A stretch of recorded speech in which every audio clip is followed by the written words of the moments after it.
আল্লাহ তাআলা কিয়ামতের দিন সাইয়েদনা নূহ আলাইহিস সালামকে বলবেন, নূহ তুমি কি দাওয়াত পৌঁছিয়েছো তোমার উম্মতের কাছে? নূহ আলাইহিস সালাম বলবেন, হ্যাঁ আমি পৌঁছিয়েছি। এবার নূহের উম্মতকে আল্লাহ জিজ্ঞেস করবেন, হে নূহের উম্মতেরা, তোমাদের নবী নূহ কি দাওয়াত পৌঁছিয়েছে?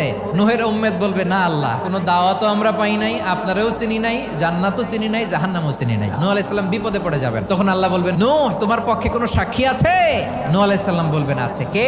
উম্মতে মুহাম্মাদি। তখন আমরা বলবো, আল্লাহ, আল্লাহর নবী নূহ আলাইহিস সালাম তিনি আপনি যা যা বলেছেন ঠিক তা তার উম্মতের কাছে পৌঁছে দিয়েছে। এবার নূহের উম্মতের সাথে আমাদের ঝগড়া লাগবে। তারা বলবে, তোমরা আসছো আমাদের হাজার হাজার বছর পরে, তোমরা কি করে জানলা? তোমাদের সাক্ষী ধর্তব্য হবে না? আমরা তখন বলবো, আমাদের কোরআনে তোমাদের নবীর নামে আল্লাহ তাআলা একটা সূরা নাজিল করেছেন, সূরাতে নূহ। দিন রাত এক করে তোমাদের কাছে তিনি দাওয়াত পৌঁছেছেন, সব আমরা জানি। আমরা যখন বলবো এই কথা, নূহের উম্মত চুপসে যাবে। তখন আমরা সত্য বলেছি কিনা এটা আল্লাহ তাআলা জানতে চাইবে বিশ্বনবীর কাছে। তখন বিশ্বনবী আমাদের পক্ষে সাক্ষী দিবেন। আওয়াজ করে বলেন আল্লাহু আকবার।